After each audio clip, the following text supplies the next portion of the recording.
Good day, everyone, to my fellow classmates and to our instructor, Miss Padilla. Good day to you and good day to one and all. I am Maria Danica Serrano Cubillo, and I will be one of the presenters for today's topic. Our assigned topic is Module 4, Lesson 4.2, and the lesson is entitled Soul and Space.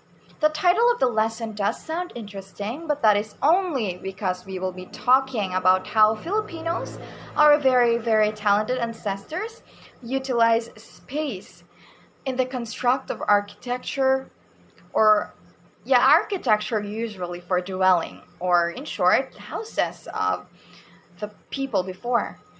In this lesson, we will also journey more on the traditional houses that were built to provide shelter and comfort by the early Filipinos that are actually still existing as of today. So let's move on to the next slide. Filipino folk architectures. So the first house that we will be talking about or we will be discussing is the Bahay Kubo. I believe that we are all very familiar of the Bahay Kubo. So Bahay Kubo is made up of kamalig or nipa hut. It serves as an icon of the Filipino culture in rural areas. As we can see in the picture, the Bahay Kubo is really very familiar to us.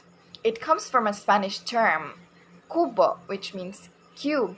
Because of its cube-shaped structure, the Bahay Kubo has four sides, just like a box. It is made up of organic materials present in the local areas. Aside from using nipa hut, they also use bamboo trees and other types of wood to create or build the very, very uniquely shaped house. Also, one of the very interesting facts of Bahay Kubo is that it has no division for rooms. The space in the house is what the people who lives there use for almost everything. They use it as their living room, they use it as a privacy room, they use it as a meeting room, almost everything. They use it for everything. So that is it for Bahay Kubo. Let us now move on to the next house, which is the Ifugao house. So the Ifugao house or the valley, it is also called a one-room house. When we hear the word Ifugao house or the words Ifugao house, we would directly think that the people who lives in the house are our native Ifugaos. And that is actually very right. It is situated at the contour of the rice field. So we could probably see these type of houses in the Banawi rice terraces. That would be very interesting too.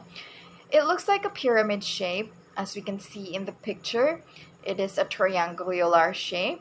And one fact that is also very, very nice to know is that it has 3 levels. The house has 3 levels. The ground level, the second level, and the living quarters. So let us talk about the ground level, which has a very, very nice information for us to know, students.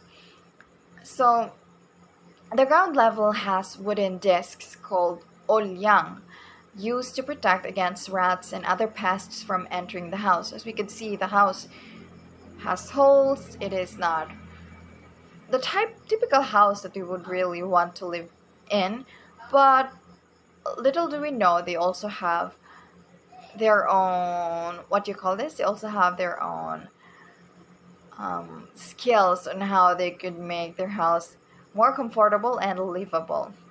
So that would be it for the Ifugao house. The next houses will be discussed by our next presenter. Thank you. Hello everyone, I am John Kim Morelos. I will be the next to present the Maranao house. It is a Torogan house, also known as a place for sleep. It is also the last standing house declared by the National Treasure. It has a huge hall with elaborate engravings depicting Maranao design called Okir. It is made of cut trees, plywood stick, and dried coconut. The house symbolizes unity of the people in the community and used for rendezvous, which also served as a state house for the elite members of the Maranao tribe. which most likely is their Malacanang palace. The next one is the house on stilts. This type of house is raised on piles over land or bamboo trees on every corner of the house that supports the house. They are built this way for the purpose of protecting the houses from floods as well as vermin or pests. The space that are under the house are also of good use. They are to provide shade for working owners and even storage. Most houses like this are owned by the native Badjaus. The next one is the lean-to. The next type of dwelling would be the lean-to. This type of house is interesting enough because it is a disposable type of a house. Just hearing this could really awe us. These were used by early Aitas or Negritos and is best suited for their nomadic life. It is constructed along the principle of tripod with light branches and palm pods.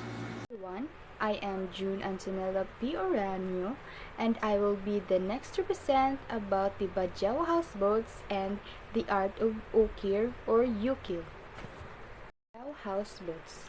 The next type of the house would be the Bajau houseboats. Before furthering the discussion, let us first know what is Bajau are. They are called the sea gypsies of the Philippines that cruise along the islands in the Sulu archipelago. Their boats would usually range from 12 to 60 feet in length and is 6 or less feet wide that are carved with Yukil design. This design we'll discuss on the next slide.